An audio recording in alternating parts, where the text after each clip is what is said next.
মহারাজ প্রদ্যুৎ কিশোর, আমি ভাবছিলাম আজকে আপনি তিপ্রাসারার স্বার্থ সুরক্ষার লিগা বা তিপ্রাসারার স্বার্থ যাতে অক্ষুণ্ণ থাকে তার লিগা নতুন কিছু একটা কইবেন, কিন্তু আপনার মুখ থেকে নতুন কিছুই শুনতে পাইলাম না। আপনি আগে যাই কথাগুলা কইতেন, এই কথাগুলাই শুনলাম। কি হইলো? আপনি কি কইলেন যে ৭৫ বছরের সরকার কি হয়েছে, তিপ্রাসারার এত অনুন্নত কেন? তারপরে আরেকটা উল্লেখ করছেন যে আপনার বংশ ১০০০ বছর ধরে ত্রিপুরাতে রাজত্ব করছে। দেখেন, আপনি নিজের কথাতে নিজে ফাঁসে যাইতেছেন। এখানে ১০০০ বছর যদি আপনার বংশ রাজত্ব করে, তাইলে ৭৫ বছরে তো আর নিশ্চয়ই কোনো একটা গোষ্ঠী, জাতি গোষ্ঠী গরিব হইয়া যায় না, ঠিক না? কোনো একটা জাতি গোষ্ঠী ধনী হইতেও যেমন সময় লাগে, গরিব হইতেও তেমনই সময় লাগে। তো আপনার রাজবংশ ১০০০ বছর রাজত্ব করে কি কি করছে, কি উন্নতি হয়েছে তিপ্রাসারার? হ্যাঁ, আপনার রাজবংশ রাজত্ব করে সেরা করছে কিছু কিছু, যেমন উজ্জয়ন্ত প্রসাদ করছে, নীরমহল করছে, এই আরো কিছু কিছু ইয়েতে কাজ করছেন।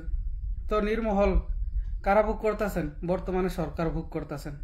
উজ্জয়ন্ত প্রসাদ কারা ভোগ করতেছেন? বর্তমানে সরকার ভোগ করতেছে। উজ্জয়ন্ত প্রসাদ এবং নীরমহল এই দুইটা জিনিসেরই, নীরমহলের কথাটা আমি ঠিক কইতে পারি না, কিন্তু উজ্জয়ন্ত প্রসাদ আপনার রাজপরিবার বিক্রি করে গেছে সরকারের কাছে। আর আরেকটা অংশতে আপনি ভোগ করতেছেন। টাকাটি কাদের টাকা? সাধারণ দরিদ্র কৃষক প্রজার টাকাই আছিল, যেটা আপনারা এখন ভোগ করতেছেন রাজা কইয়া। আমি একজন তিপ্রাসা, আমি আপনারা রাজা মানি, তারপরও কারা ভোগ করতেছে? আপনি নিজে ভোগ করতেছেন। নির্মহল লিয়ে সেটা কথা কইতাছি।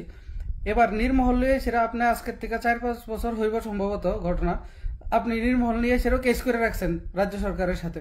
এবার এই কেস হয়তো সুপ্রিম কোর্টের মধ্যেও গেছে। আপনি নির্মহল আপনার রাজ পরিবারের এখতিয়ারের মধ্যে আছে, আপনার বংশের, এটা আপনি নিজে চাইতেছেন কয়েছেরা।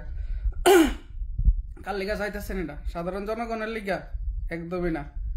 আপনি এমন ভাবে কথা কইতেছেন, একদম भावनाओं में बह के কথা কইতেছেন। ऐसे भावनाओं में बह के नहीं होगा। उलट पलट क्यों बोल रहे हैं आप? जो बोलना है खुल के बोलिए।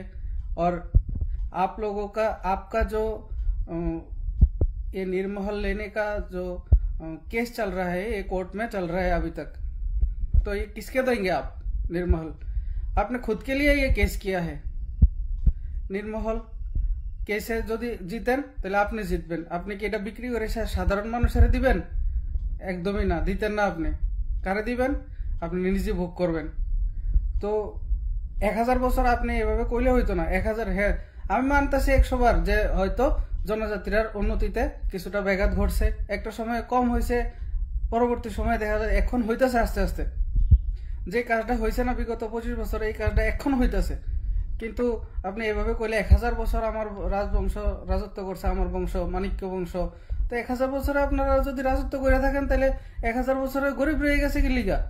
জনজাতি অংশের লোকেরা কেন ১০০০ বছরে গরিব রয়ে গেছে? নিশ্চয়ই ৭৫ বছরে তারা এমন কিছু আমল পরিবর্তন হয়ে গেছে না যে তারা গরিব হয়ে যাইত। তো আপনি ভাবেন কিভাবে জনজাতিরা প্রকৃত অর্থে উন্নতি করা যায়, এটা নিয়ে সেটা ভাবেন। আর মানুষের বিভ্রান্ত করার চেষ্টা, আপনি তো সম্পূর্ণ এটা খেলতেছেন একটা জনজাতি এবং জাতি, এই দুই গোষ্ঠীর মধ্যে একটা নিয়ে সেটা যে পলিটিক্সটা আপনি খেলতেছেন, এই পলিটিক্সটা মোটেই সমীচীন না।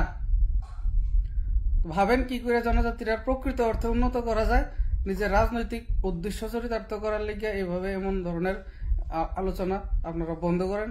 অনেক হয়েছে এইসব। আর হ্যাঁ, আরেকটা অংশ আমি ভুলে গেছি গা।